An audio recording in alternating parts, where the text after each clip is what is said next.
Bapak Jokowi bisa datang duduk makan dengan orang Papua. Mulai dari Presiden Soeharto sampai sekarang, hanya Bapak Jokowi yang bisa lihat orang Papua.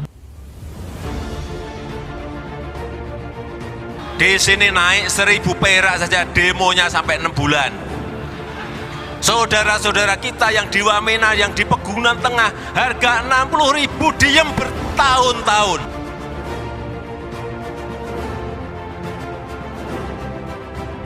Walaupun Papua ini terkenal dengan kekayaan alam yang tinggi, tapi presiden yang lain tidak pernah datang.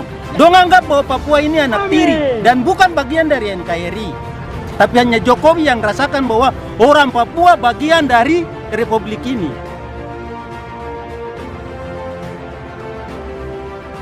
Kenapa jalan Trans Papua itu dibangun? Apakah nanti akan memberikan pertumbuhan ekonomi? Ini kayak telur sama ayam. Apakah kita harus menunggu Papua itu tumbuh ekonominya menjadi baik baru kita bangun jalannya? Apakah seperti itu? Buat saya tidak. Dibangun jalannya dulu.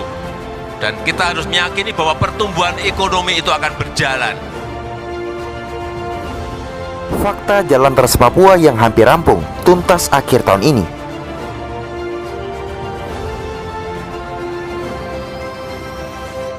Pengerjaan proyek Jalan Trans Papua sangat ditunggu-tunggu perampungannya sebagai salah satu program nawacita Presiden Joko Widodo di Papua. Ini kayak mimpi lah ya. Tidak terbayang kalau di sini akan dibangun jembatan yang megah dan luar biasa.